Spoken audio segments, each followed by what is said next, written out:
Boa tarde a todos e todas que estão nos assistindo. Meu nome é Ana Carolina Romã, eu sou vice-presidente da Associação Nacional de Procuradores da República, ANPR. Hoje daremos início a um projeto conjunto entre a ANPR e a Associação Nacional de Juízes do Brasil, Juízes Federais, a AJUF. É uma série de debates que nós denominamos de democracia em pauta. Então, nós vamos discutir o Brasil de hoje, o quadro desse nosso país tão amado, em suas diversas nuances, bem como o norte e desafios, perspectivas futuras para o fortalecimento do nosso regime democrático. E nós iniciamos hoje em grande estilo. Iniciamos com o ministro Francisco Rezec, com o professor Oscar Vilhena. Iniciamos também com a mediação da doutora Clara Mota, juíza federal. Nesse encontro, a gente vai falar dos desafios da democracia nesse período de crise que estamos vivendo. E muito obrigada a todos pela audiência, espero que gostem dessa nossa série de debates. Eu vou passar a palavra para a Clara, para ela fazer uma saudação em nome dos juízes federais. Muito obrigada, Ana Carolina. Boa tarde a todas e todos. Boa tarde, professor Oscar. Boa tarde, ministro Rezec. Estou extremamente honrada por estar nesse papo representando a AJUF, as juízas e os juízes federais. Acho que a ANPR não poderia ter trazido isso em um momento mais oportuno. Existe uma série de anseios e de aflições que nós, juízas e juízes, estamos vivendo agora na base, relativas à estabilidade das nossas instituições, aos conflitos distributivos que estão chegando e vão chegar cada vez mais. É uma situação absolutamente singular de crise sanitária e econômica. Então, o que nós já vivemos em termos de drama de judicialização de política pública, isso adquire agora um contorno que nos preocupa, e esse debate com atores dessa envergadura que influenciam o Supremo Tribunal Federal, as Cortes Superiores e a Academia Brasileira, faz não só com que esse nosso grau de ansiedade abaixe um pouco pela troca de informações e pelo conhecimento que vai ser construído aqui, como faz também circular um pouco da visão que nós estamos tendo cá de baixo, na ponta, nos conflitos que estamos julgando. Então, uma honra, um prazer, me coloco aqui à disposição. Bom, eu vou explicar um pouco a dinâmica dessa nossa conversa, e ela é bem mais uma conversa do que uma palestra ou duas palestras, né?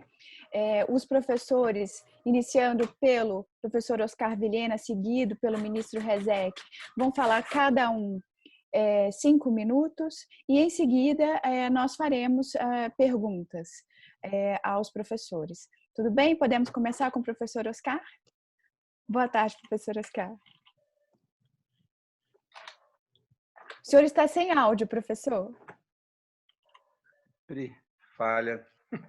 Bom, boa tarde, doutora Ana Carolina, boa tarde, doutora Clara, boa tarde, ministro Francisco Rezec, que eu tenho uma enorme admiração, e eu vou falar o menos possível, porque eu estou muito interessado em ouvi-lo. Tá? E boa tarde a todos aqueles colegas, amigos e amigas que estão participando dessa conversa. Tá?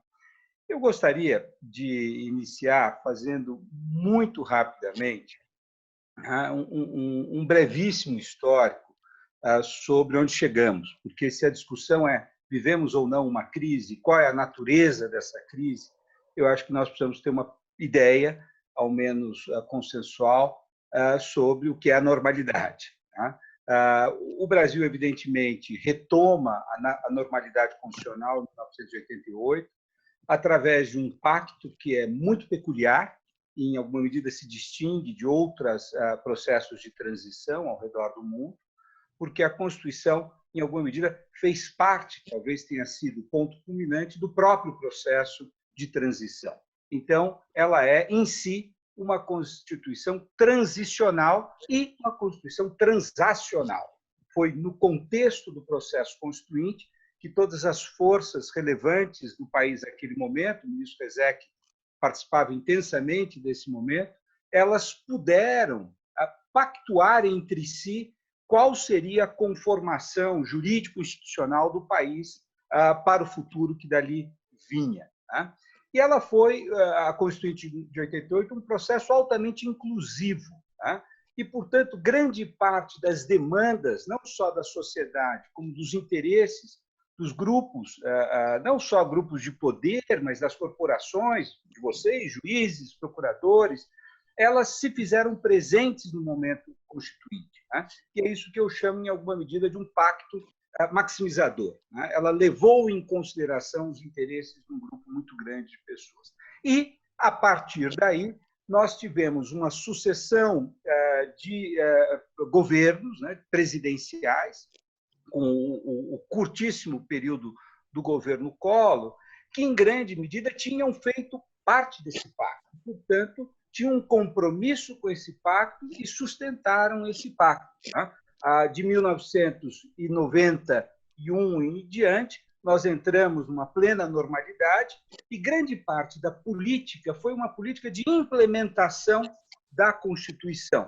Tá? Seja no campo social, então nós vamos ter a Constituição do SUS, depois do sistema educacional e assim por diante, a implementação das políticas específicas na área indígena, de uma Constituição razoavelmente progressista, através de um sistema político que e aí já começo a concluir, que é um sistema político altamente consensual. O que significa isso?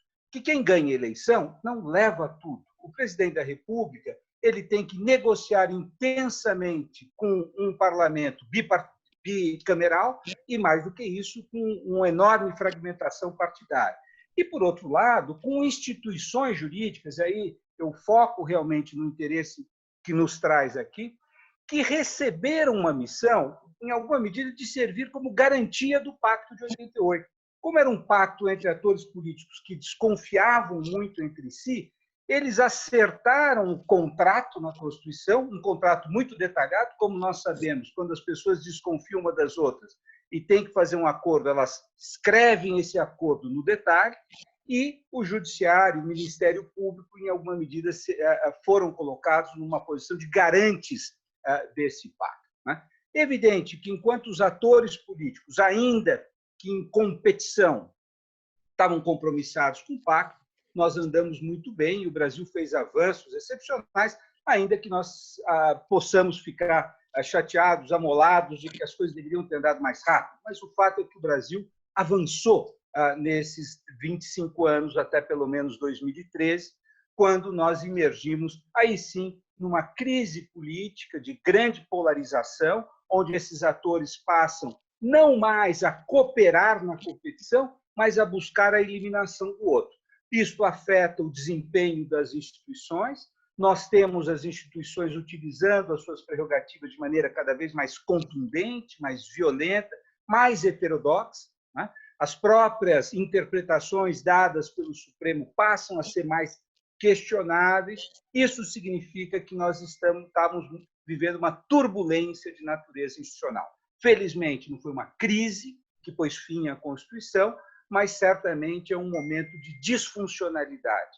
E isto, a desconfiança nas instituições, gerada por essa crise, pela crise econômica, etc., evidentemente que favoreceram a ascensão de uma liderança populista. Os populistas ao redor do mundo surgem em momentos de grande desconfiança e, o que é pior, sobrevivem de predar as instituições.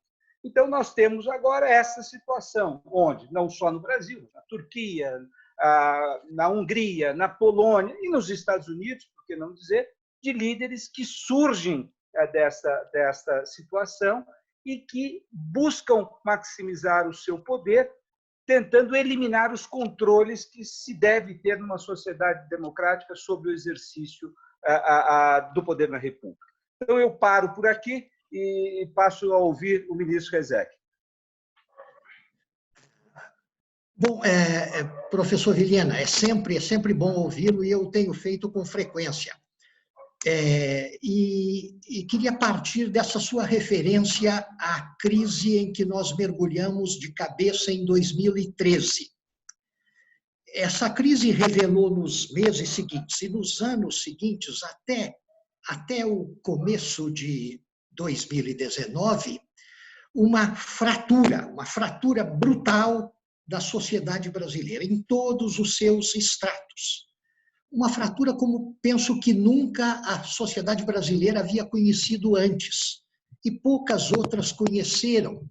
Amigos de infância se estranhavam, pessoas da mesma família não se falavam por conta da polaridade em que entramos à força daquilo que se desenhou como uma bifurcação do pensamento dos brasileiros naquele ano de 2013.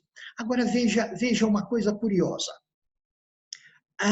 Eu acho que essa bipolaridade durou até a posse do governo eleito em 2018 e empossado no primeiro dia de 2019. Veja por quê. A partir daí, e a conta de sucessivas manifestações do novo chefe de Estado e daqueles que parece que são realmente os seus alimentadores ideológicos e políticos, e que não são definitivamente os melhores integrantes do governo, porque o país inteiro sabe que o governo federal, neste momento, teve até alguns dias atrás, mais ainda, integrantes de alta qualidade. Mas não são essas pessoas aquelas a quem o presidente da República tem ouvido, e à força disso, nós saímos daquela bipartição, daquela fratura em duas partes, para uma situação que aí eu tenho alguma dificuldade em dizer se isso é bom ou mal. Nós temos hoje um núcleo radical de saudade do regime anterior, um núcleo radical de, enfim, pensamento lulopetista, se eu ouso usar a palavra, e o núcleo mais radical ainda, no flanco oposto do espectro, o núcleo mais radical ainda, representado hoje pelo chefe de Estado e pelos seus e por aqueles que influenciam realmente a sua opinião e as suas atitudes no cotidiano. E em meio a esses dois polos extremamente virulentos e agressivos, nunca o primeiro deixou de sê-lo e o segundo se revelou ainda mais agressivo. Em meio a esses dois polos, enfim, flutua aí uma sociedade brasileira não fundamentalista, não radical, não passional, não comprometida ou vendida, o que quer que seja, e desejosa de encontrar um caminho que não seja uma procissão no acompanhamento de uma dessas duas formas de liderança. Esse é o aspecto positivo da crise. Não sei se concorda comigo, professor Viena, não sei se a procuradora e a juíza concordam com isso. Talvez o isolamento relativo dos extremos esteja hoje contribuindo para a formação de um pensamento político brasileiro não radical, não fundamentalista em nenhum dos dois sentidos possíveis, e quem sabe se isso não vai nos conduzir, não sei a que prazo. Hoje já não sei dizer se nos próximos dias ou daqui a 2 anos e meio, mas, enfim, isso propende a nos conduzir a alguma coisa de um pouco menos nervosa, de um pouco menos elétrica, de um pouco menos venenosa, e que talvez seja, para o nosso futuro, um aceno de benignidade nessa selva escura em que se transformou a política do Brasil. Mas, enfim, eu queria mais ouvi-los do que falar. Doutora. Obrigada, ministro Rezec, obrigada, professor Oscar. De fato, nós estamos vivendo períodos completamente diversos, né? De tudo que a gente conhece de normalidade política, de normalidade profissional, de normalidade pessoal, né? Estava aqui agora há pouco mesmo, exercendo, eu digo, meu papel de professora do ensino fundamental, que agora, nesse período, eu preciso, inclusive, exercer esse papel. Mas, enfim, vamos dar seguimento aqui à nossa conversa. Nesse momento que a gente está vivendo, com essa crise que a gente viveu, né, que o professor Vilhena, essa turbulência a partir de 2013, esse momento é um momento de autocontenção do Poder Judiciário, do Ministério Público, ou é um momento que propicia uma atuação mais política do Judiciário e também do Ministério Público? Qual que é o papel dessas duas instituições garantes, né, desse pacto que foi feito lá em 88, nesse momento? Queria ouvir dos senhores. Quem começa? Eu sou o sortudo. Veja, muito tem se falado, hoje mesmo, há vários artigos nos jornais sobre o que se chama, né, de expansionismo da vontade judicial, a atuação do Ministério Público. Eu não costumo analisar isso de uma perspectiva muito subjetiva, ou seja, da intencionalidade dos atores.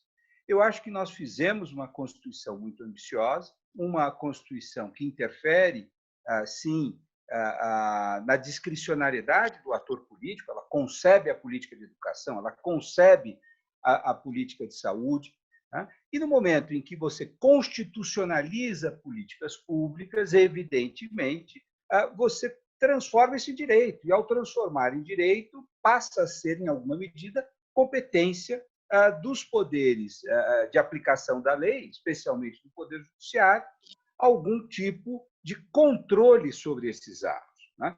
Então, comparar o caso brasileiro com o caso americano me parece equivocadíssimo. Lá você tem uma Constituição singela, ou seja, é uma Constituição que transfere ao sistema político a tomada de grande parte das decisões. No caso brasileiro, a Constituição ela legaliza grande parte da ação política e, consequentemente, ela transferiu ao Poder Judiciário, né, um maior poder. Então, isso não é uma decisão do juiz de agir ou não agir. O juiz tem um marco institucional sobre o qual ele deve agir. É evidente que eu sou um crítico, tenho sido um crítico muito grande do Poder Judiciário a agir de uma maneira a buscar se substituir a política, ou seja, interferir no poder alheio com o objetivo de substituir a decisão do político pela sua. Agora, isto não significa que o Judiciário tenha que ter, e o Ministério Público muito menos, uma posição omissa, especialmente numa situação de crise. Por quê? Porque a situação de crise, a crise vem do grego e ela significa momento decisivo, né? O termo decisão ele é inerente ao conceito de crise no mundo grego.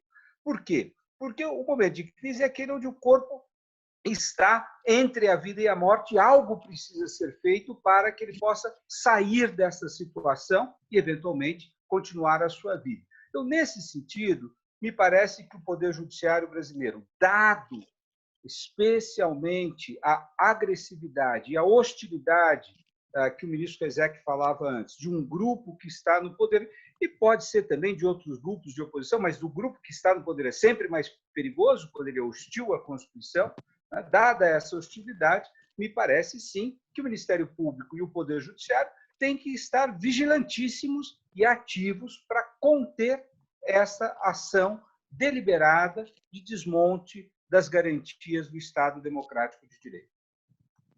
Vejam uma coisa, alguém lembrava hoje de manhã, num dos noticiários de hoje de manhã, que no seu discurso de posse como presidente do Supremo, o ministro Dias Toffoli teria dito uma frase do tipo: é hora de a justiça assumir uma postura um pouco mais restricionista Essa palavra é uma palavra ao gosto da Corte Suprema norte-americana. Eu acho que ele falou incontinência. É hora de o Judiciário e o Ministério Público, enfim, se reservarem um pouco mais e deixarem agir os poderes políticos do Estado, eleitos pelo povo para compor a ordem jurídica e para governar o país.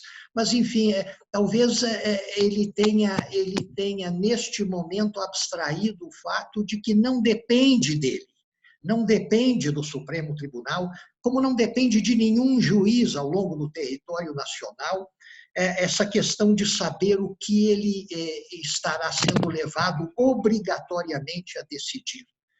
Isso depende das partes, e no caso do Supremo, quanto às questões constitucionais, isso depende, sobretudo, dos dois poderes políticos, que a todo momento atravessam a praça e levam ao Supremo Tribunal problemas que, em outras culturas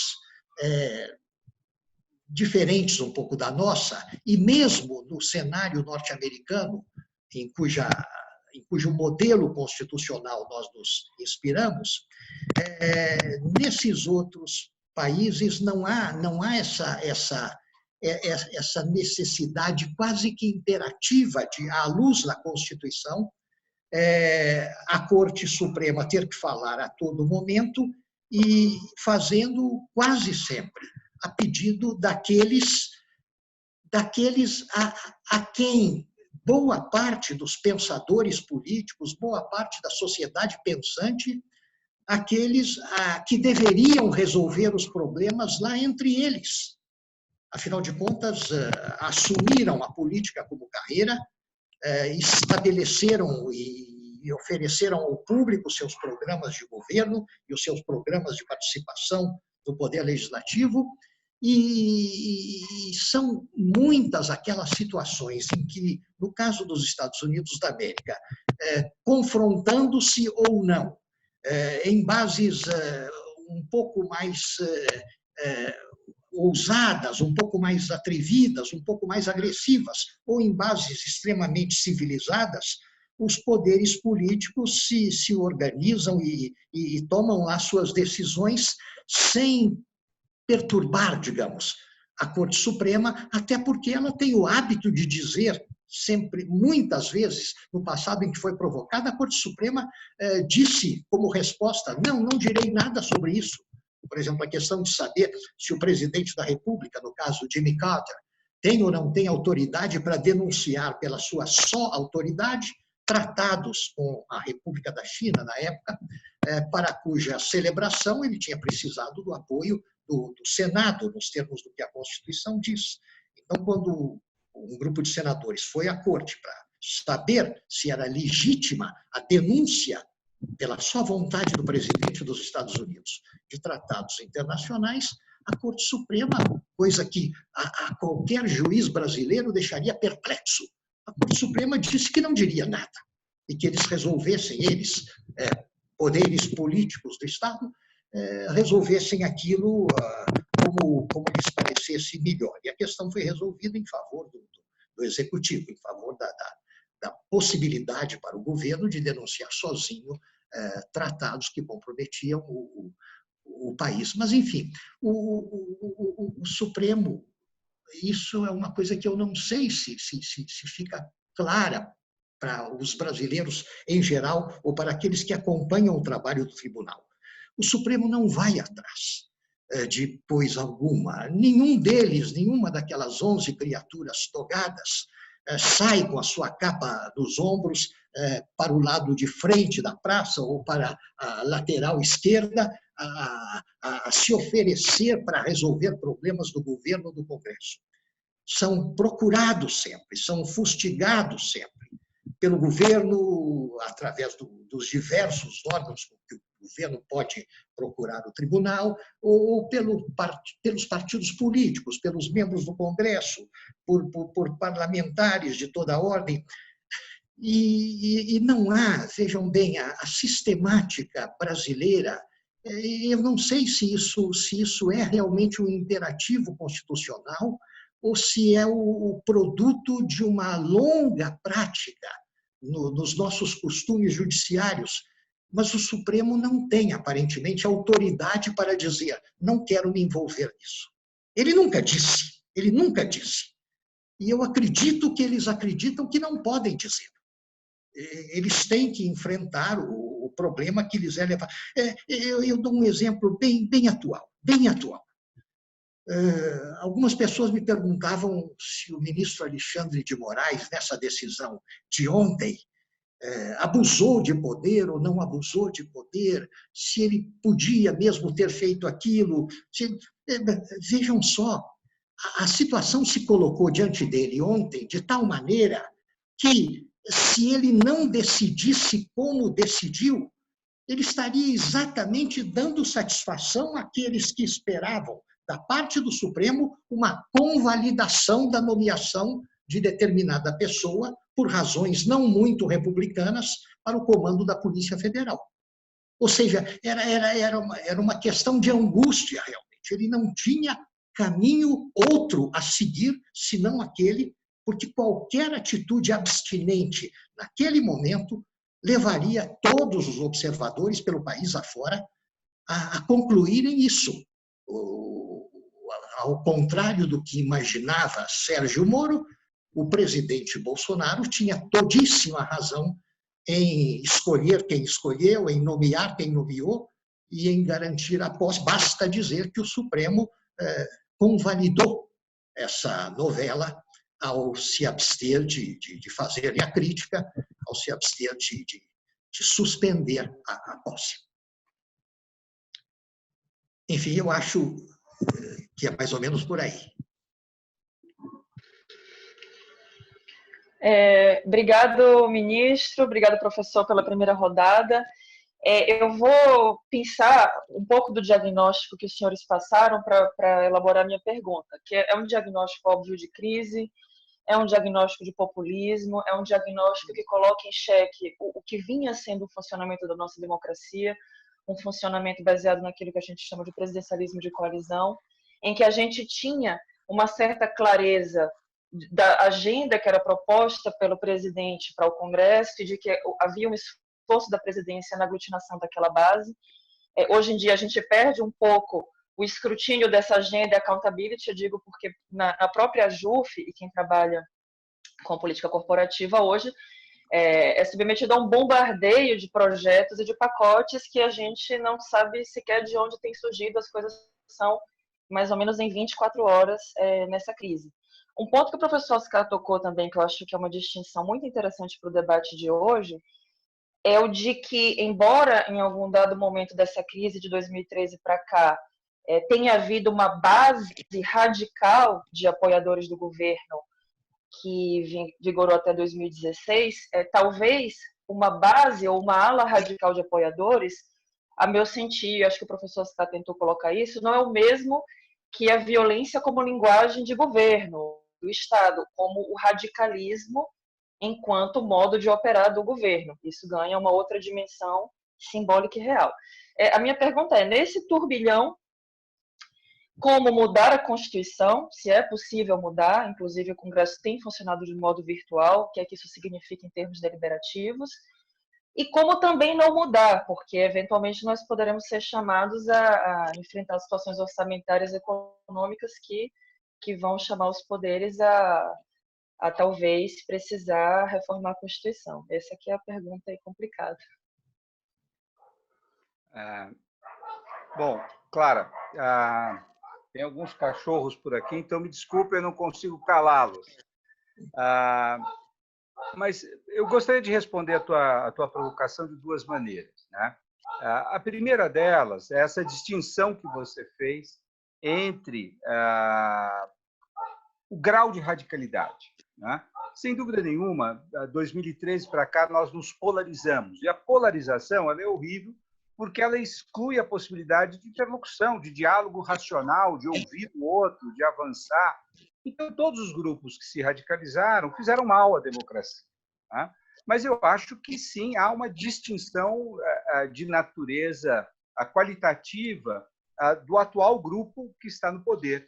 porque ele ataca as instituições de uma maneira muito mais violenta. Basta olhar o Supremo Tribunal Federal. O Supremo tem sido objeto não de ataque de um grupo radical, mas tem sido de ataques que vêm da própria presidência da República, que vai à porta de um quartel onde está tendo uma manifestação contra o Supremo Tribunal Federal. Isso é realmente uma um novo passo que se distingue de outros que nós podemos criticar e são criticáveis, né? Eu acho que esse é um ponto.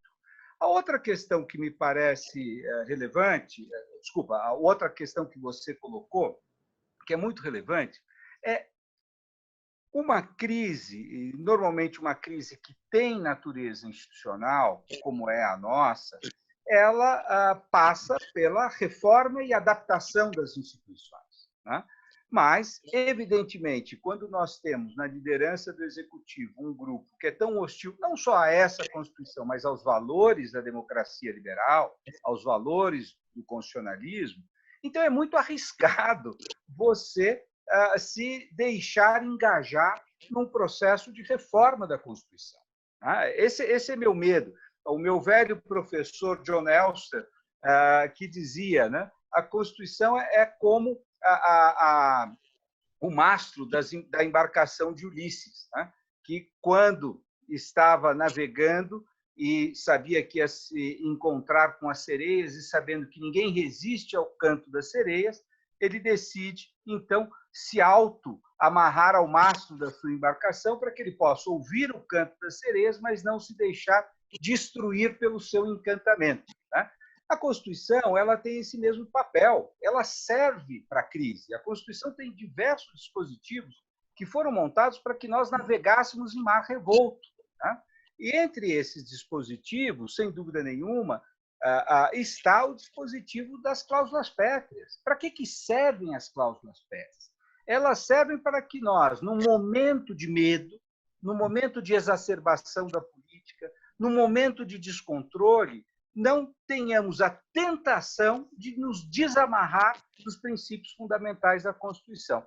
Então, eu diria que um dos pontos que nós devemos levar em consideração com muita atenção nesse momento é que reformas têm que ser observadas não só pelo seu confronto direto às cláusulas pétreas, mas também pelo seu potencial de erosão das cláusulas pétreas, porque elas é que são a garantia que nós possamos não destruir, num momento, a democracia que virá e que deveria ser herdada pelos nossos filhos e pelos nossos netos.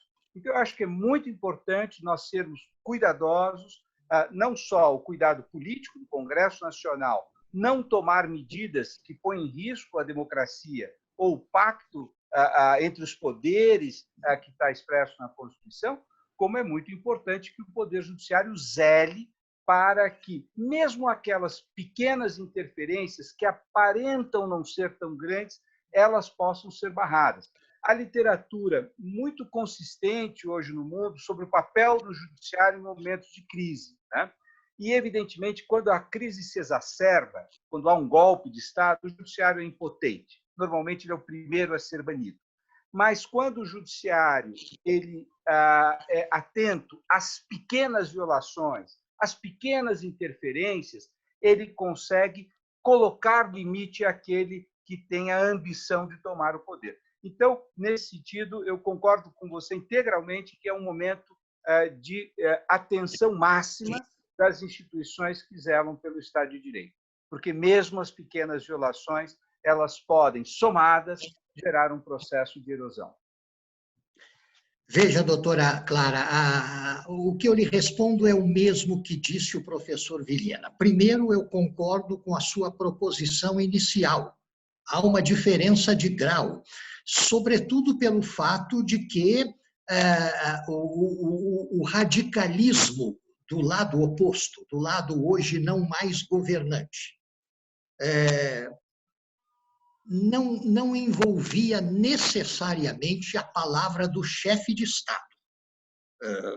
A periferia era bem mais agressiva na internet, mas o próprio chefe de Estado se poupava um pouco de, enfim, extrapolar os limites mais extremos da conveniência e do bom senso à hora de falar ao povo. Segundo, não houve nenhuma espécie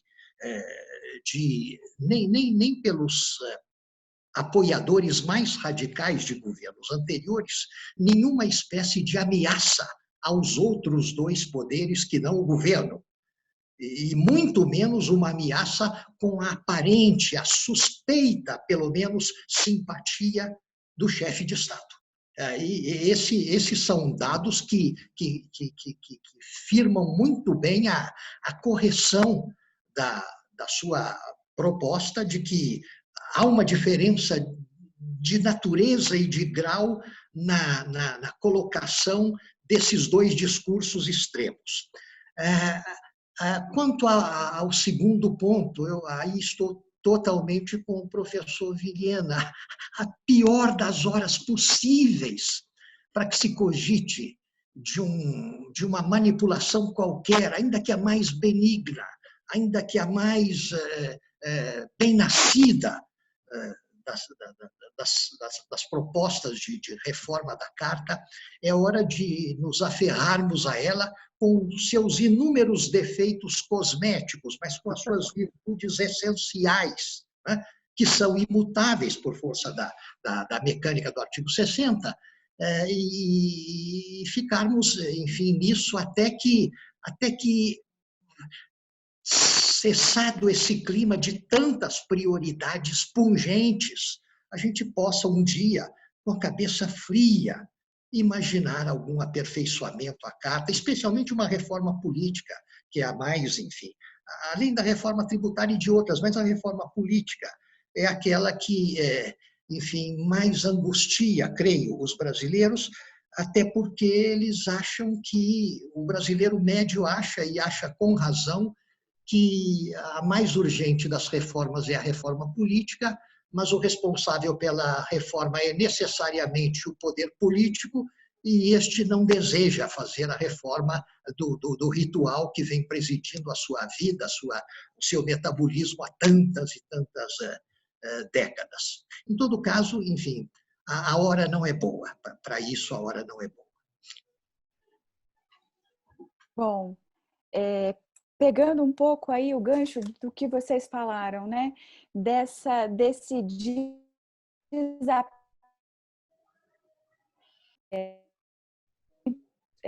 dos valores. O senhor está ouvindo? Agora sim. Alô? Agora sim. Posso continuar? Seria melhor você começar de novo, porque eu também perdi o início. Eu perdi. Ok, tudo bem. Estão me ouvindo, né? Sim.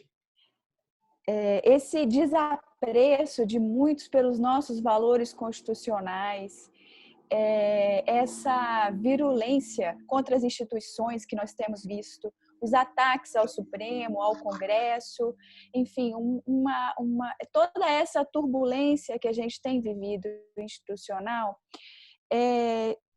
isso tem alguma relação com o fato do Brasil não ter implementado medidas políticas e judiciais mais consistentes para a reparação das violações de direitos humanos que foram praticadas na época da ditadura, o que a gente costuma chamar de justiça de transição?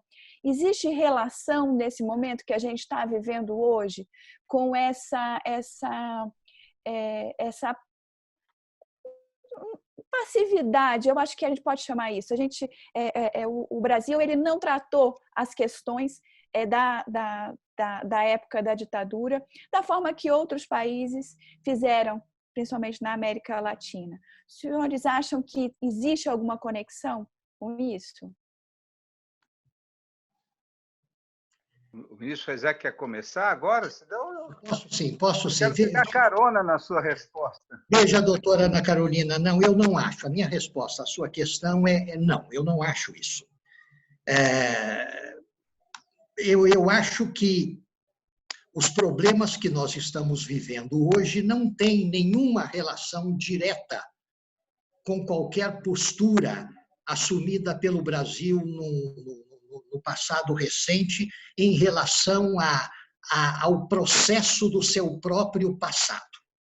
Então, se eu devesse traduzir a sua pergunta tão elegante, em termos um pouco mais rudes, um pouco mais, enfim, condimentados por aí, ela seria mais ou menos o mesmo que perguntar: será que nós estamos sofrendo hoje alguma consequência negativa do fato de, na investigação do passado, no processo de um modelo político nefasto do passado, termos sido mais parecidos com a África do Sul de Nelson Mandela do que com a Argentina do casal Kirchner? A minha resposta é não, eu não acho isso. Eu não acho que a opção brasileira pela investigação, revelação e pela outorga de compensações em relação ao passado, ao período autoritário, eu não acho que nós ficamos devendo alguma coisa a alguns países, como a nossa vizinha e irmã Argentina, que foram um pouco mais radicais, e penso que o modelo sul-africano, ali onde as mazelas, ali onde as coisas a relevar, a perdoar, a contemporizar, e lá sem a possibilidade de se dar compensação às vítimas, em toda a sua extensão numérica, enfim, eu acho que fico por aqui. Eu tenho a impressão de que não, nós não estamos sofrendo hoje nenhuma consequência infeliz do fato de não termos sido mais argentinos do que sul-africanos no processo do passado. Oi, Ana Carolina. Primeiro, evidentemente que eu não sei, acho que vão demorar muitas décadas para a gente conseguir ter uma resposta mais consistente para essa pergunta, né? Eu gostaria de enfrentar a sua pergunta, né, e acrescentar um outro detalhe, né? Veja, eu acho que essa crise que nós estamos vivendo é resultante de um conjunto de fatores, de um conjunto de fatores de natureza econômica. Eu acho que a doutora Clara falou, né, em conflitos distributivos. Quer dizer, o Brasil é um dos países mais desiguais do mundo. O fato de nós termos avançado ao longo das 2 últimas décadas não foi suficiente para que nós tenhamos reduzido essa obscena desigualdade e, evidentemente, as tensões que decorrem dela, né? O Brasil também teve uma crise política, que foi a partir de 2013, com a polarização que o ministro também descreveu. Então, acho que são todos fatores que contribuíram, né? Também me parece que as crises, né, tem um livro clássico sobre quando acontecem as revoluções, elas normalmente acontecem não quando o país vive o seu pior, mas quando o país está num processo de ascensão e essa ascensão é frustrada, né? É que surgem os ressentimentos. Então, eu acho que o Brasil hoje é um país muito marcado pelo ressentimento, né? Por aquilo que eu tinha a expectativa de ser e não consegui ser. Agora, enfrentando o seu tema, eu talvez, evidente, colocando que eu não sei a resposta, mas eu tendo a divergir um pouco do ministro num detalhe, né? Que é o seguinte: o fato de que nós não interditamos os crimes à humanidade praticados durante o regime militar, isso não foi dito e não foram sancionados, ainda que por uma comissão da verdade, como foi na África do Sul, que eu acho que é um mecanismo excepcional. Então, eu diria que nós não fizemos nem o que a África do Sul fez, que foi nomear uma comissão da verdade, onde as pessoas diziam o que tinham feito e eram devidamente anistiadas por terem feito. Não, aqui não aconteceu isso, né? Não aconteceu os tribunais de Nuremberg, como na Alemanha, não aconteceram os tribunais da Argentina. Então, aquilo que foi praticado, basicamente, foi tomado como válido, né? Acho que a sociedade brasileira sempre disse que isso era inválido. Mas isso permitiu que personagens como o próprio presidente Bolsonaro continuasse, ao longo da sua trajetória no Congresso Nacional, homenageando torturadores, que polícias de alguns estados continuassem dando prêmios àqueles seus maus policiais que matam as pessoas nas ruas. Então, eu acho que não houve uma interdição jurídica de que isso é inválido. Isso certamente abriu espaço para que esses grupos pudessem se colocar no debate público como grupos legítimos. Então, muitas vezes você vê coisas que são inomináveis, nenhum de nós toleraria isso, mas isso é dito no debate público e é aceito por parcela da população. Então, eu peço desculpas ao ministro, mas eu tenho essa digeração, embora eu já antecipo que eu não sei, mas me parece que ao não interditar a violência, a brutalidade, os crimes contra a humanidade, nós vivemos com um legado que persiste. É como se o passado persistisse. A Alemanha fez um trabalho fantástico, e a Suprema Corte alemã, a Corte Constitucional alemã, com a doutrina da democracia defensiva ou democracia militante, ela foi muito clara, e toda vez que ressurgiam grupos nazistas, neonazistas, ela proibia isso. Então, eu acho que nós descuidamos desse aspecto, e isso pode estar custando uma parte do que nós estamos vivendo. Pequena, mas é uma parte. Sim. Ainda temos mais uma rodada? Acho que sim, não? Mantendo a bola em jogo a partir do que o professor Oscar disse, e eu acho que condensa muito do que está numa última publicação dele, essa de 2018, da Batalha dos Poderes, no sentido de que os tribunais são fundamentais para a manutenção das dinâmicas democráticas, inclusive interditando esses tipos de discurso extremista, mas o professor ele já faz, ali atrás, antes da agudização de tudo que a gente está vivendo, o diagnóstico de uma supremocracia em crise, de um tribunal muito atacado. A minha pergunta para vocês é no sentido de como reabilitar esse Supremo que hoje sofre muitos ataques da opinião pública, e se é necessário reabilitar, ou se o Supremo deve, na metáfora que o professor Oscar colocou do mastro, deve se apegar ao mastro e ignorar as ameaças e constrangimentos, inclusive de redes sociais, que vem sofrendo. Então, a pergunta é como reabilitar o Supremo perante a opinião pública, e se isso enfim, uma preocupação que o tribunal deve ter, ou se o tribunal deve se preocupar com as suas missões constitucionais mais em sentido estrito. Eu posso acrescentar também com relação ao Ministério Público, talvez, porque a nossa instituição também tem sido objeto de muitas críticas, e acho que essa pergunta da Clara também se aplicaria um pouco à nossa instituição.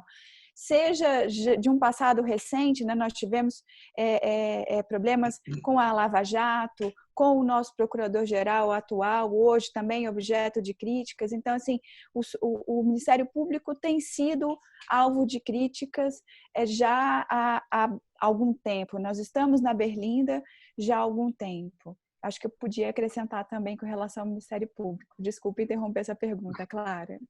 Por favor, professor. Como começamos? Professor. Você termina. Quer que eu comece? Professor, por favor. Tá bom. Olha, o problema do Ministério Público, para mim, é mais difícil de dar um palpite. Então, eu vou começar pelo Judiciário, que eu tenho estudado há mais tempo e que me parece... os problemas do Judiciário me parecem mais tratáveis nesse momento. Veja, como o próprio ministro disse, e eu concordo integralmente, o Supremo não sai à caça de casos. Os casos é que chegam ao Supremo. E chegam por vários motivos. Primeiro, pela extensão da Constituição, tudo é constitucional, há um conflito dentro da sociedade, ele tem natureza naturalmente constitucional, chega ao Supremo. Segundo, que os atores políticos, como o ministro também disse, não estão sendo capazes de resolver os seus problemas. É fantástico que o número de quem são os principais atores no Supremo são os partidos políticos. Eles perdem no voto majoritário, no parlamento, recorrem ao Supremo como se fosse uma terceira casa do Congresso. Então, isso se naturalizou. O Supremo foi empurrado para a política pela Constituição e pela incapacidade dos atores políticos. Onde é que, ao meu ver, o Supremo mais falha? É o fato de que ele fragmentou a sua jurisdição. Né? Hoje, o ministro Sepúlveda Pertence falava, né? São 11 ilhas, né? São 11 ilhas que não se conversam, e é verdade. E na medida em que o Supremo se transformou em 11 Supremos, né? Isto fragiliza a sua autoridade, porque nós temos decisões contraditórias, nós temos conflitos entre os ministros, que se ele agisse apenas de maneira colegiada, certamente seriam neutralizados. É impossível. Quando nós falamos da Suprema Corte Americana, nós estamos falando de um grupo que delibera, não em público, de 9 pessoas. Nunca se imagina que um ministro dê uma liminar caçando. Não existe. Né? A Corte Constitucional Alemã também. Então, são colegiados. O erro de um é neutralizado pelo acerto de outros. A simpatia política de um é neutralizada pelas dos outros.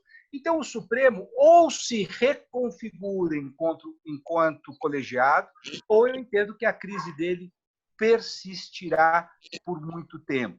Ele pode, ao meu ver, ele está agindo muito bem agora, mas não pode mais continuar esse Supremo dividido.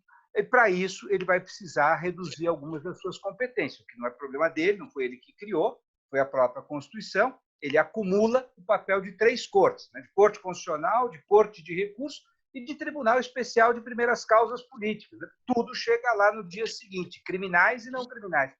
Eu acho que nós temos que fazer, passar da borrasca, né, ministro? Pensar num processo de reforma das competências do Supremo. Agora, a colegialidade, isso depende muito do próprio tribunal. Ele é que abriu mão, ele esgarçou a sua colegialidade, e se ele não for capaz de recuperá-la, dificilmente ele será capaz de recuperar a autoridade que o Brasil precisa, porque o Supremo é fundamental para a estabilização do jogo político brasileiro. Se sobrar tempo, depois eu falo do Ministério Público, eu estou com medo de ter roubado muito tempo na minha resposta. Eu acho, professor, Clara e Ana Carolina, eu acho que, enfim, todos sabem que nenhuma Constituição, em parte alguma do mundo, em momento algum da história, deu tanto poder, deu tanta prerrogativa de interferir na própria governança do país, sem contar com o voto popular como suporte, quanto a Constituição brasileira de 1988 deu à magistratura e ao Ministério Público. Isso lança nos ombros dessas duas classes um fardo pesadíssimo, uma responsabilidade incrivelmente vasta e não pode absolutamente ser visto com deslumbramento, e sim com contrição, com um senso elevado de responsabilidade. Isso faz as duas instituições serem vulneráveis. É humano que se olhe de fora essas duas potestades não eleitas pelo povo diretamente e se sinta um certo incômodo por ver tanta coisa repousando nas mãos e na vontade dessas duas categorias. Elas têm se havido bem, de um modo geral. Eu me orgulho muito do Ministério Público, que é a minha antiga carreira, a única que eu escolhi. Todo o resto foi fruto de acidentalidades da vida. A doutora Ana Carolina talvez saiba que eu sou um dos fundadores da associação que hoje ela vice-preside. Agora, o problema todo, e o professor Vilhena foi diretamente a isso, é que eles não se compõem de modo a constituírem uma fortaleza impermeável a certos gêneros matreiros de crítica. Eu tenho dito que aquilo é hoje um arquipélago de 11 monocracias, nem sempre comunicantes entre si. E isso associado à transparência do debate, coisa que é única no Brasil, em nenhum outro tribunal internacional ou nacional de qualquer país, o debate é aberto ao público. Então, lá eles podem se engalfinhar, eventualmente, sem que ninguém presencie. O tribunal atua a portas abertas na hora de ouvir os patronos das partes e na hora de o presidente ler a decisão. Só isso. Enfim, essa falta de estima recíproca que parece existir está um pouco atenuada hoje, mas que pareceu existir dentro do Supremo Tribunal. Isso exposto ao público pelos mecanismos de transparência que a Constituição brasileira exige. Neste momento de maior vulnerabilidade do tribunal, vulnerabilidade em função do acúmulo de poder que a Constituição lhe brindou, isso faz com que a situação do tribunal seja difícil. Eu tenho sempre, enfim, agradecido a Deus por não estar mais lá numa hora tão difícil. Imagino que o fardo é muito pesado e enfim, eu apreciaria que as instituições em questão se tornassem um pouco mais coesas. É do interesse de todos e não se deveria descuidar desse aspecto, aparentemente não vital, mas muito mais importante do que tem parecido. Acho que o professor Vilhena tem algo a acrescentar sobre o Ministério Público. Não, acrescentar não. Mas eu diria que o Ministério Público ele foi tragado por essa crise, assim como o Supremo Tribunal Federal. O destino do ex-procurador-geral, em grande medida, é isto. Quer dizer, quando as instituições passam a agir também politicamente, elas passam a sofrer as consequências do jogo político. Daí que uma das coisas que certamente o ministro Rezec e eu, e todos nós aqui iremos concordar, que ainda que a ação das instituições de justiça, o Ministério Público, o Judiciário, incidam sobre a política, elas têm que incidir da forma jurídica mais pura possível, ou seja, a demonstração de que aquela é a ação jurídica necessária, indispensável, e que você não poderia fugir daqui. Quando você começa a usar as prerrogativas para a obtenção de objetivos políticos, e isso é percebido, e foi certamente o que ocorreu com o Ministério Público, ele passa a ser também objeto de iniciativas políticas buscando desestabilizar o seu poder. Eu acho que os membros do Ministério Público, que têm, ao meu ver, um papel mais amplo ainda do que o da Justiça, porque eles é que permitem à Justiça chegar a decidir algo, nesse momento, é um momento de muita atenção, de estarem realmente obcecados por não permitir atos que violem a Constituição, mas de tomarem todo o cuidado para não buscarem se substituir ao ator político. A gente vota em vereador, mas não vota no promotor.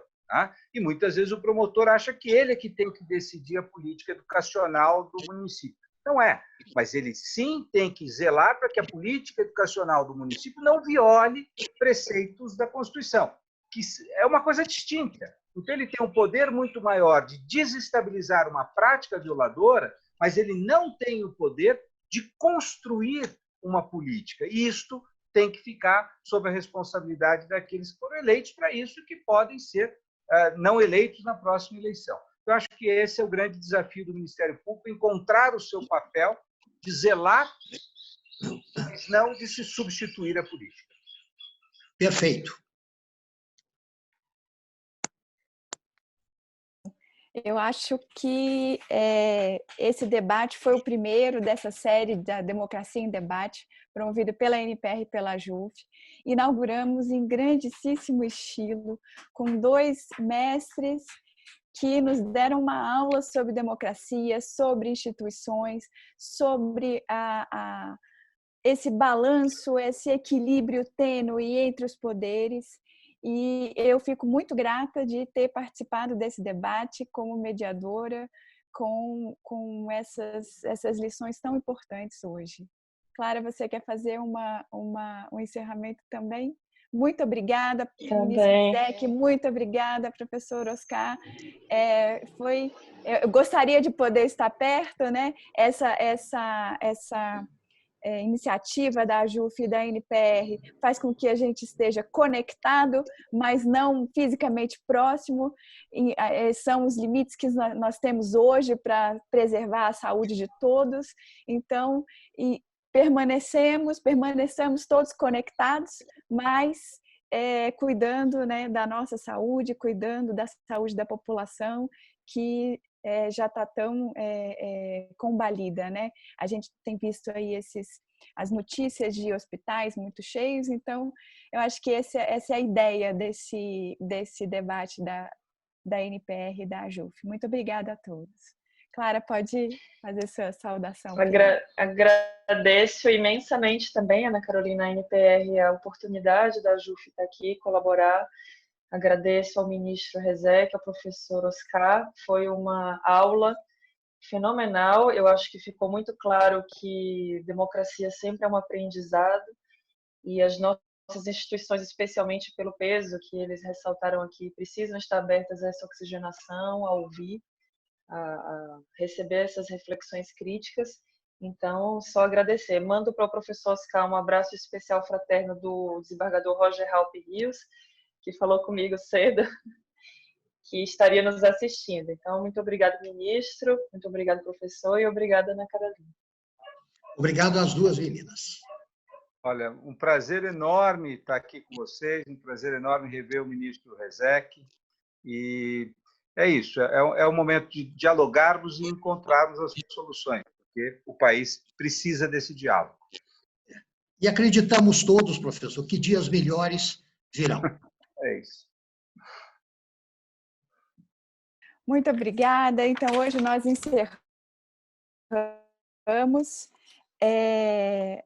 encerramos a nossa transmissão de hoje. E eu queria lembrar apenas que no dia 6 de maio, na próxima quarta-feira, a NPR vai transmitir também pela TV NPR no YouTube o debate Novos Desafios do MPF na Persecução Penal.